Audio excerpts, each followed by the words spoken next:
Bismillahirrahmanirrahim. Assalamualaikum warahmatullahi wabarakatuh.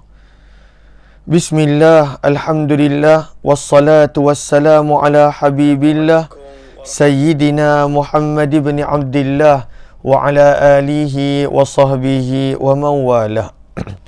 Allahumma rabbi syrah lana sudurana wa yassir lana umurana wahlul 'uqdatam min alsinatina yafqahu aqwalana. Allahumma faqqihna fid din wa 'allimna at-ta'wil.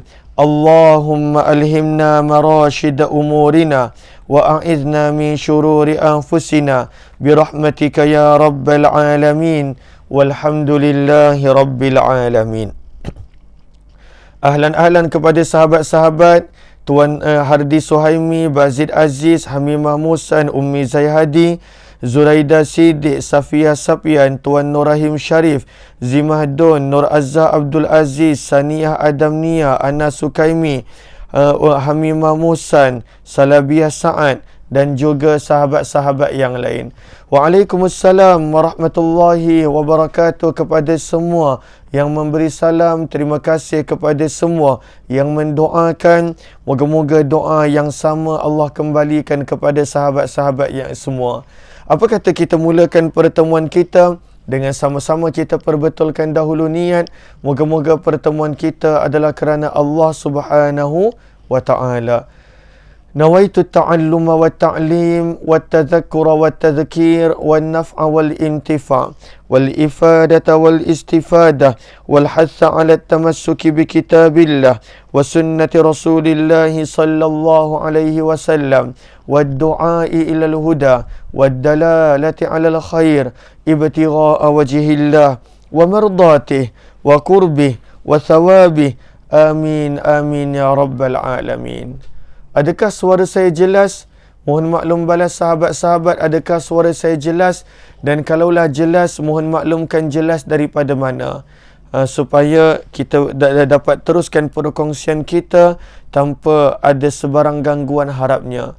Lalu mohon maklum balas daripada sahabat-sahabat untuk terangkan kalaulah jelas, jelas daripada mana. Mungkin ada yang sedang mendengar daripada negeri yang berbeza. Mudah-mudahan. Lalu ada yang kata jelas. Allahumma salli ala Sayyidina Muhammad. Betul, kita nak memperbanyakkan selawat dan salam juga pada hari Jumaat yang penuh dengan keberkatan. Lalu kata Yaya Lia daripada Kota Baru beliau. Tuan Nur Rahim daripada Seri Kembangan. Kemudian Kak Zuraida daripada Kuala Selangor. Daripada Kuala Terengganu Salma Indot. Terima kasih daripada Kampung Pandan KL, kata Kak Jamalia. Daripada KT, kata Muslimah. Tuan Nas Zulkifli kata daripada Subang, terima kasih. Kemudian daripada Melaka, kata Murzana Muhammad Ali. Kemudian daripada Alhamdulillah hadir, terima kasih Tuan Nasir. Kak Salabiah daripada Shah Alam. Dan juga daripada Kuantan Ummi Zayhadi. Serta sahabat-sahabat yang lain. Terima kasih kepada yang memberi maklum balas. Ummi Akasha daripada Seri Kembangan, serta banyak lagi yang memberi maklum balas daripada Gopeng, Tuan Muhammad Rayyan, dan juga daripada Singapura, kata Kak Ana Sukaimi. Lalu terima kasih kepada yang memberi maklum balas. Hari ini kita telah tiba pada muka surat yang ke-56. Kita telah tiba pada muka surat yang ke-56 dan kita berada pada siri yang ke-7. Siri yang ke-7, muka surat yang ke-56. Masih lagi menceritakan tentang syarat-syarat sah puasa. Kita dah baca tentang siapakah yang wajib untuk berpuasa dan syarat-syaratnya. Dan bermula daripada muka surat 53, kita telah belajar siapakah yang wajib berpuasa dan apakah syarat-syaratnya. Maka antara yang wajib berpuasa adalah Islam. Kemudian yang kedua adalah pada waktu itu mukallaf, baligh dan berakal. Yang ketiga mampu. Dan sekarang ini kita tiba pada yang keempat. Syarat sah berpuasa yang keempat adalah sihat. Ianya ada 5 semuanya, maka kita telah tiba pada yang keempat. Lalu ada 5 syarat sah puasa. Yang kelima adalah sihat. Sebab itu seorang yang nak berpuasa dia mestilah sihat. Boleh ke orang yang sakit nak berpuasa? Ada detail dia, ada penerangan dia. Maka kata penulis buku, ini semua menurut pendapat mazhab Imam Syafi'i rahimahullahu ta'ala. Kata penulis buku, seseorang yang dalam keadaan sihat, maka wajib baginya untuk berpuasa. Kerana dia sihat. Sedangkan kalaulah dia sakit, maka tidak wajib untuk dia berpuasa. Tak wajib. Tapi kalaulah dia masih nak berpuasa bagaimana? Itu kita akan baca kemudian. Definisi sakit yang diperbolehkan bagi seseorang untuk meninggalkan puasa adalah daripada salah satu daripada 4 sebab berikut. Lalu bila salah seorang itu dia sakit, dan sakit dia bagaimana? Ada salah satu daripada 4 sebab berikut, maka dia boleh untuk tidak berpuasa. Namun kena qada. Bila dia sihat dan sebagainya. Yang pertama, sakit yang mana pada waktu itu boleh menyebabkan kematian. Dapat menyebabkan kematian. Sakit yang boleh menyebabkan kematian. Kalaulah dia berpuasa, maka pada waktu itu boleh menjadikan dia meninggal dunia. Maka pada waktu itu tak wajib untuk dia berpuasa. Yang kedua, yang pertama menyebabkan kematian. Yang kedua, kalaulah dia berpuasa, dapat memperlambatkan sembuhnya daripada penyakit yang menimpa. Lalu kalaulah contohnya dia tak puasa pada waktu itu, dia mungkin boleh sembuh dalam masa 15 hari.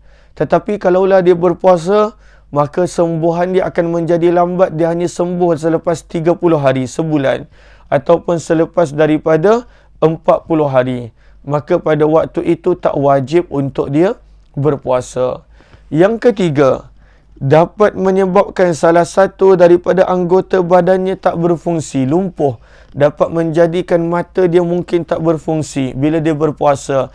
Dapat menjadikan tangan dia tak berfungsi, kaki dia, ataupun apa jua anggota badannya tidak berfungsi.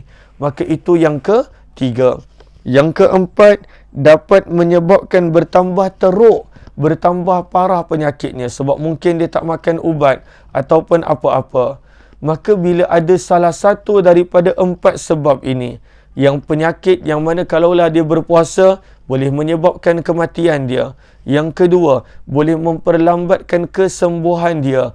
Yang ketiga, pada waktu itu boleh menyebabkan ada anggota badan yang tak berfungsi. Yang keempat, pada waktu itu dapat menyebabkan bertambah sakit dan bertambah parah penyakit dia.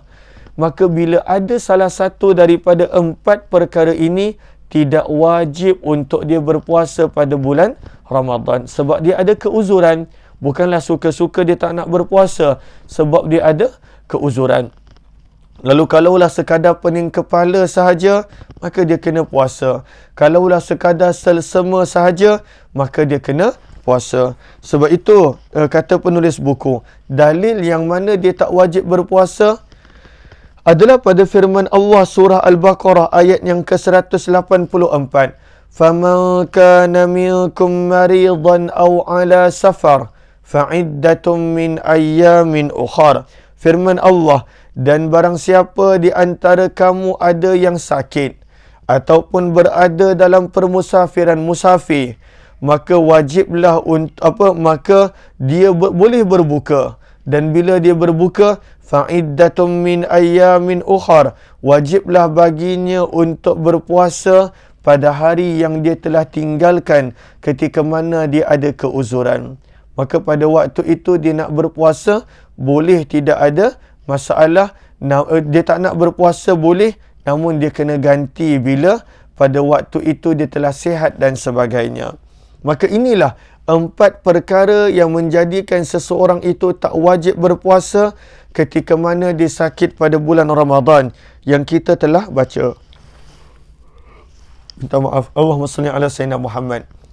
Tetapi kalaulah dia tetap nak berpuasa bagaimana? Dia tahu pada waktu itu kalau dia berpuasa boleh membawa kematian. Dia tahu kalaulah dia berpuasa boleh lambatkan sembuhan dia. Sebab itu kata penulis buku, hukum puasa bagi seseorang yang dalam keadaan sakit terbahagi menjadi 3. Apa hukum dia? Ada 3 penerangan untuk hukum tersebut. Yang pertama, hukumnya adalah makruh. maksudnya tidak dapat pahala. Makruh, tunai tanggungjawab tadi. Tapi makruh apabila dia mengira jika berpuasa maka dapat memperlambatkan sembuhnya atau menambah sakitnya atau menjadikan tidak berfungsi salah satu daripada anggota tubuh badan dia. Pahala pun tak dapat. Sebab syariat dah bagi kelonggaran. Dia pilih untuk untuk menyusahkan dirinya. Maka pada waktu itu tidaklah bagus, hukumnya adalah makruh. Kalaulah ketika mana dia sakit dan pada waktu itu dengan dia berpuasa, boleh pada waktu itu melambatkan, mengira maksudnya tak yakin. Ada kemungkinan kalaulah dia berpuasa, ada kemungkinan lambat sakit, lambat sembuh dia, ataupun pada waktu itu tak berfungsi salah satu anggota tubuhnya, ataupun boleh menambahkan sakit, tapi bukan confirm. Doktor pun tak confirm, sekadar sangkaan, ada kemungkinan. Waktu itu berpuasa dalam keadaan waktu itu adalah makruh pada waktu itu. Namun kalaulah yakin, bukan lagi sangkaan, memang yakin, kalaulah awak puasa memang lambat sembuh ni, yakin waktu itu.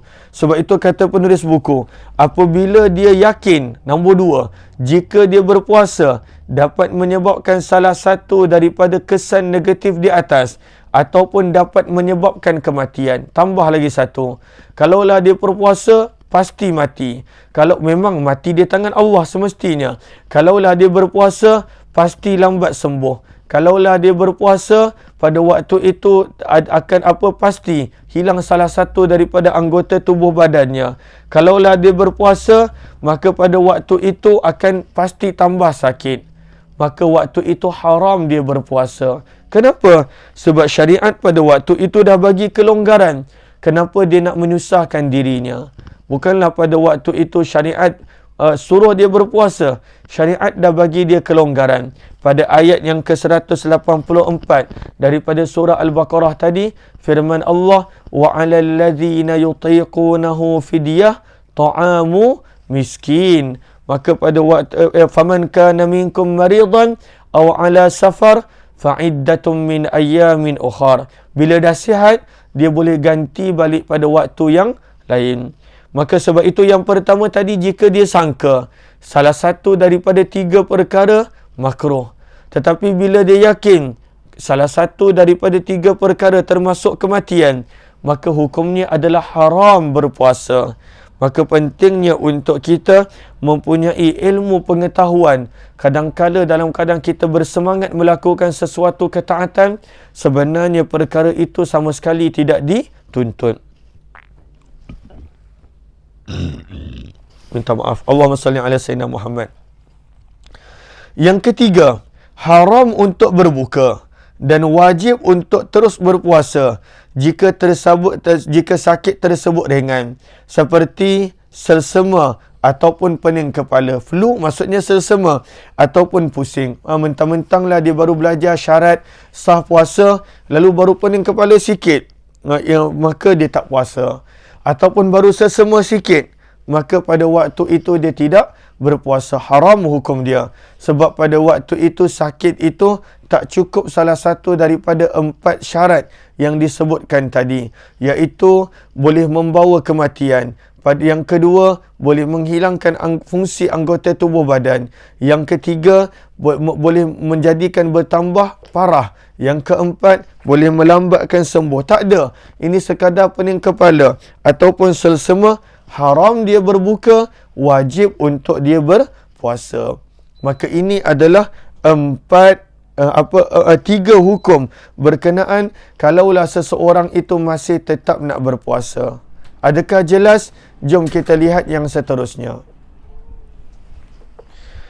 Kata penulis buku, syarat yang kelima adalah mukim. Syarat pertama Islam, yang kedua mukallaf, yang ketiga mampu, yang keempat sihat, dan yang kelima pada waktu itu adalah mukim. Apa kata penulis buku dalam mukim? Wajib bagi seseorang yang dalam keadaan mukim, bukan dalam permusafiran, untuk dia menjalankan puasa Ramadan. Adapun bagi seseorang yang musafir, maka tidak wajib dengan 5 syarat. Lalu musafir kalaulah dia tak nak berpuasa, maka pada waktu itu ada 5 syarat. Bukanlah sekadar dia dia musafir dekat. Pada waktu itu daripada satu bandar ke bandar sebelah, maka tidak ada syarat-syarat untuk orang yang musafir untuk dia tidak berpuasa. Apakah pada waktu syaratnya? Yang pertama, perjalanan itu mestilah jauh.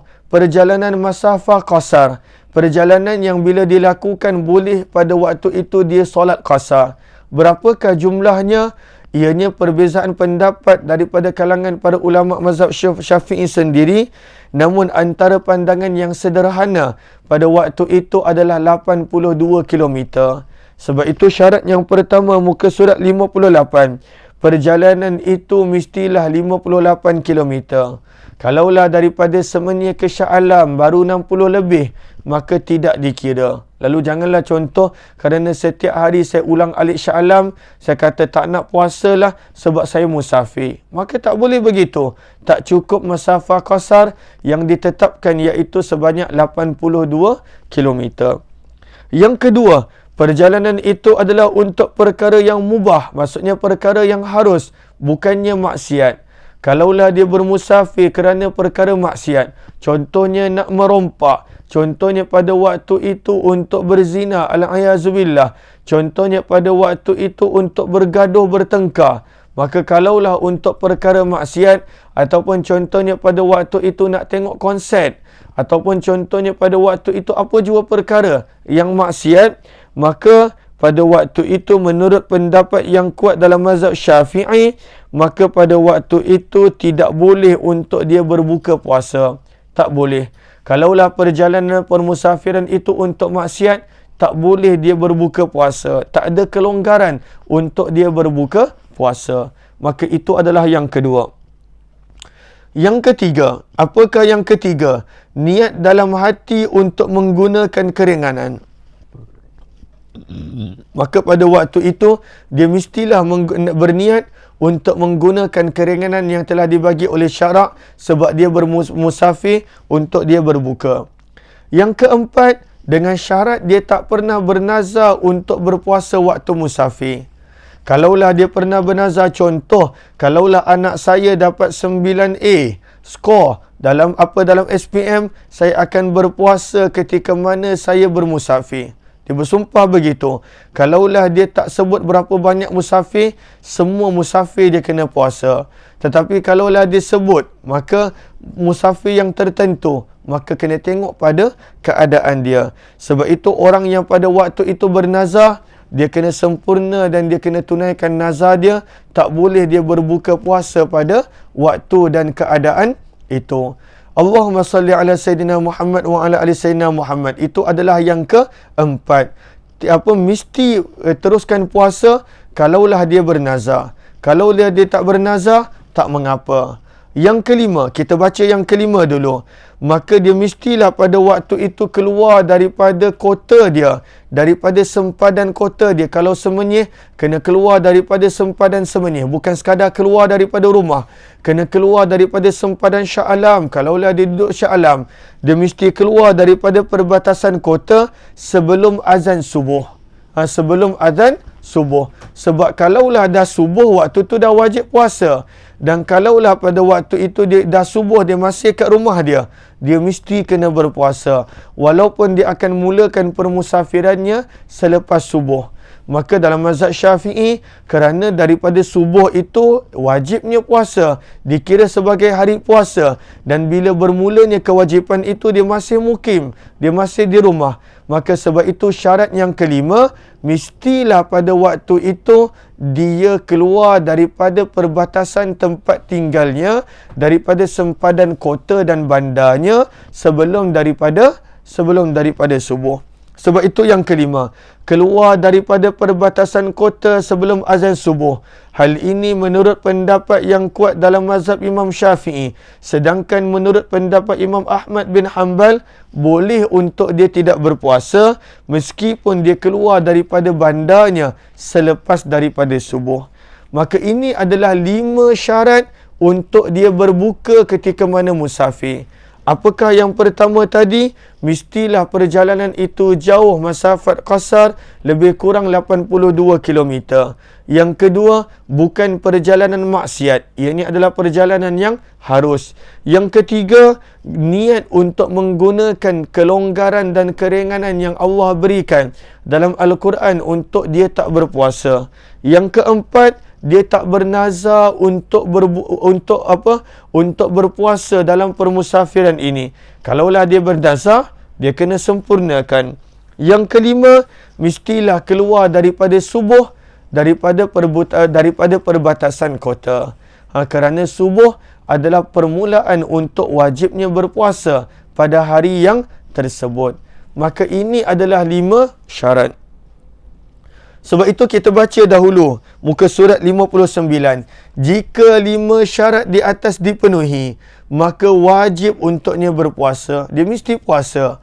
Tetapi jika puasa tersebut tak memberatkan, maka lebih utama adalah untuk berpuasa. Contohnya, dia memang musafir, tetapi musafir itu tak memberatkan. Sekadar duduk dalam kapal terbang, dia tak sedar pun akan habis waktu berbuka, waktu berpuasa.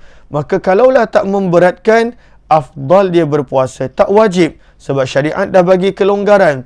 Maka kalaulah puasa tu tak memberatkan, walaupun dia cukup 5 syarat tadi, maka afdalnya adalah dia berpuasa. Ini adalah menurut pendapat yang kuat dalam mazhab Syafi'i.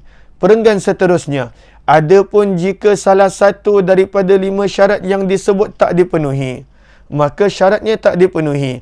Pada waktu itu contohnya syarat pertama tak cukup, perjalanan itu sekadar 60 km, maka dia wajib berpuasa. Yang kedua, ataupun contohnya pada waktu itu dia punya syarat yang keempat tak cukup. Dia dah bernazar, kalaulah dia musafir, dia akan berpuasa, puasa nazar. Maka pada waktu itu dia tak boleh berbuka. Wajib untuk dia berpuasa. Maka sebab itu kata penulis buku, jika salah satu daripada 5 syarat tadi tak cukup, wajib untuk dia berpuasa. Tak boleh untuk dia berbuka. Inilah syarat yang kelima, syarat sah berpuasa. Maka apakah yang pertama? Islam. Mukallaf. Yang kedua, akil baligh. Yang ketiga, mampu. Yang keempat, sihat. Yang kelima pada waktu itu adalah mukim, tidak bermusafir. Untuk musafir ada 5 syarat dia. Kalaulah dipenuhi kelima-lima, maka pada waktu itu tidak wajib untuk dia berpuasa, boleh untuk berbuka.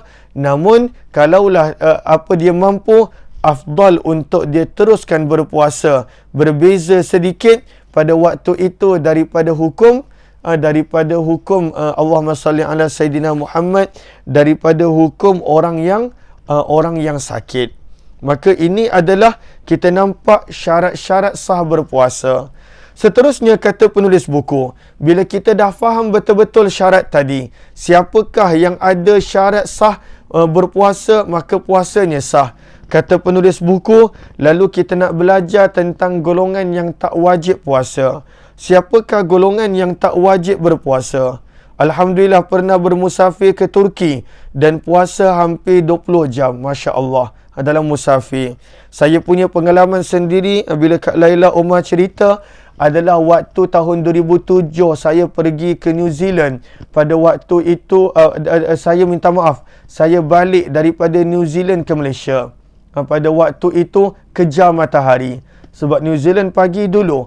Maka pada waktu itu flight saya adalah selepas subuh. Maka saya kena berpuasa sebab flight saya betul-betul lepas subuh. Lepas subuh solat, maka pada waktu itu flight daripada Invercargill, kemudian berhenti kat Christchurch. Pada waktu itu transit Christchurch, berhenti dekat Auckland, transit ke Auckland, dan kemudian barulah sampai KLIA waktu tu. Tapi waktu tu masih muda, baru 20 tahun.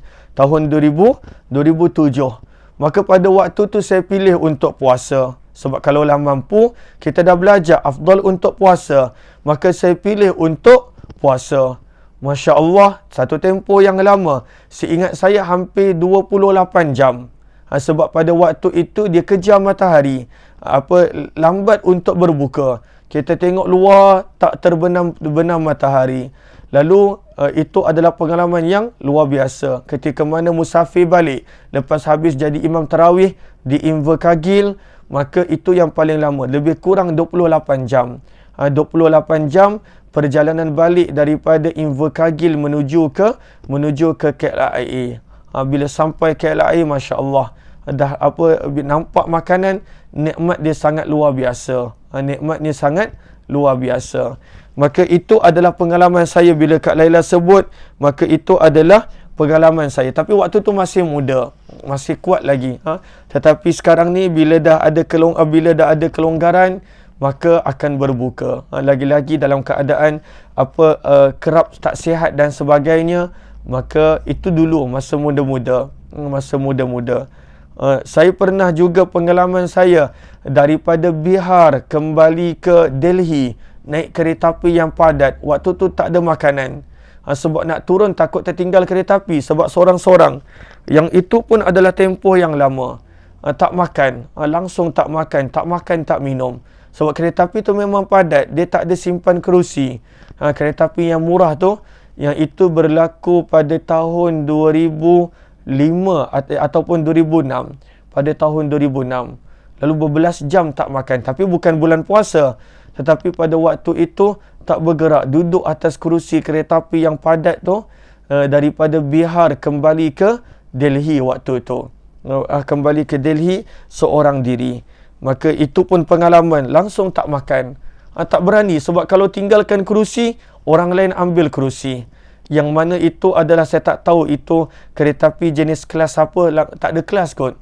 Sebab semua tempat ada orang duduk. Dekat ruang jalan kaki ada orang duduk. Dekat depan kita ada orang duduk. Maka itu adalah pengalaman yang berbeza pada balik daripada Bihar menuju ke Delhi menggunakan kereta api. Okey, itu pengalaman-pengalaman dulu waktu muda. Waktu muda suka merantau, suka berjalan. Okey. Lalu ini kita nak belajar tentang golongan yang tidak wajib berpuasa. Kerana mereka ni tak cukup syarat. Kata penulis buku, antara golongan yang tidak wajib berpuasa ada 6. Antaranya adalah yang pertama, orang yang musafir. Orang yang musafir bila cukup 5 syarat tadi yang kita sebut, maka tak wajib dia berpuasa. Kenapa musafir tak wajib berpuasa? Sebab pada waktu itu dia tak cukup syarat mukim. Syaratnya adalah syarat mukim dia tak cukup. Maka tak wajib untuk dia berpuasa. Yang kedua, orang yang sedang sakit. Jika dia termasuk dalam golongan yang tak wajib berpuasa. Kita dah belajar ada 4 syarat yang mana untuk seseorang yang sakit itu tak berpuasa. Dan dia termasuk dalam itu. Maka pada waktu itu orang yang sakit tak wajib berpuasa. Kenapa? Sebab dia tak cukup syarat sihat. Antara syarat sah berpuasa adalah sihat. Okey, Allahumma salli ala Sayyidina Muhammad. Okey, antara syarat wajib berpuasa adalah sihat. Yang ketiga, orang yang usianya sudah lanjut, yang mana dia tak mampu berpuasa, maka dia tak payah berpuasa. Kenapa? Dia tak wajib berpuasa sebab tidak ada pada dirinya syarat wajib yang ketiga, itulah mampu. Dia tak mampu. Yang keempat, perempuan yang sedang hamil, meskipun daripada hasil zina, jika dirinya berpuasa, maka dia khawatir janin dia akan terganggu. Maka ini termasuk dalam syarat wajib berpuasa yang ketiga kerana dia tidak mampu. Maka termasuk pada waktu itu. Maka perempuan yang mengandung, walaupun anak zina sekalipun, dan dia risau pada waktu itu jika berpuasa, maka anak dia, janin dia terganggu, maka dia tak wajib berpuasa. Yang kelima, perempuan yang sedang menyusukan bayi. Lalu dia risau kalaulah dia berpuasa, bayi dia tak cukup susu, maka pada waktu itu dia tak wajib puasa. Kalaulah dia risau dirinya, memang pada waktu itu dia tak wajib berpuasa. Tetapi kalaulah dia risau bayinya sekalipun, walaupun bukan dirinya, maka pada waktu itu tidak wajib berpuasa. Kata penulis buku dalam fiqh, meskipun yang disusukan itu adalah bayi orang lain. Contohnya dia adalah ibu susuan. Anak tu bukan anak dia. anak orang lain tapi dia sedang susukan, kalaulah dia berpuasa, dia khawatir susunya tak cukup, bayi itu akan tidak cukup makanan, maka pada waktu itu walaupun anak orang lain, dia tak wajib berpuasa, tapi kena qada kemudian. Itu kita telah bicarakan. Yang keenam, orang yang sedang haus dan lapar, yang mana sekiranya kalaulah dia tak berbuka, boleh membahayakan dirinya, boleh membawa kepada kematian, boleh membawa kepada salah satu daripada 4 yang kita sebutkan tadi, maka pada waktu itu dia tidak wajib berpuasa. Tapi kalaulah sekadar dahaga sikit, maka waktu tu nak pergi minum kat kedai restoran mamak, janganlah waktu tu janganlah pada waktu tu nak begitu. Maka jangan pada waktu itu begitu. Lalu ini untuk orang yang darurat, untuk orang yang pada waktu itu memang boleh membahayakan nyawanya. Kalaulah pada waktu itu dia tidak berbuka. Dia tidak berbuka. Ini tidak. Pagi tadi dah sahur macam-macam, maka tak boleh ni. Nanti kalaulah tak berbuka begini-begini, maka jangan. Ini adalah untuk orang yang muttar, orang yang terdesak, dan orang yang pada waktu itu kalau tak berbuka boleh membahayakan dirinya. Maka inilah 6 permasalahan yang ada disebutkan dalam fiqh untuk orang yang tidak wajib berpuasa. Yang mana itu kita boleh nampak syair dia. Kemudian seterusnya, penulis buku menarik perhatian tentang seseorang yang wajib untuk membayar fidyah. Siapakah yang pada waktu itu wajib untuk membayar fidyah? InsyaAllah kita akan kongsikan pada pertemuan yang lain. Terima kasih kepada sahabat-sahabat yang bersama dalam program ini. Moga-moga bermanfaat. Kalaulah masih ada lagi sahabat-sahabat yang ingin untuk mendapatkan akan buku Marhaban Ya Ramadan, boleh sahaja tekan link yang ada di ruang komen. Kita jumpa petang ini dalam program Hamba Ilahi insya-Allah. Dan kalaulah ada yang nak join pada waktu itu pembacaan Yasin dan juga tazkirah ringkas sempurna kedatangan Ramadan, boleh tekan link yang disediakan di posting saya sebelum ini pada jam 10.30 nanti menggunakan aplikasi Google Meet. Lalu kena ada Google Meet baru boleh join. Kerana ini adalah anjuran home field, mereka punya program, namun mereka buka juga untuk umum. Terima kasih semua. Kita jumpa lagi pada pertemuan yang lain. Wabillahi taufiq wal hidayah. Assalamualaikum warahmatullahi wabarakatuh. Jazakumullahu khairah. Terima kasih sahabat-sahabat semua. Yang kali pertama join, jemput join grup Telegram channel Kuliah Ummah Aziz juga insya-Allah.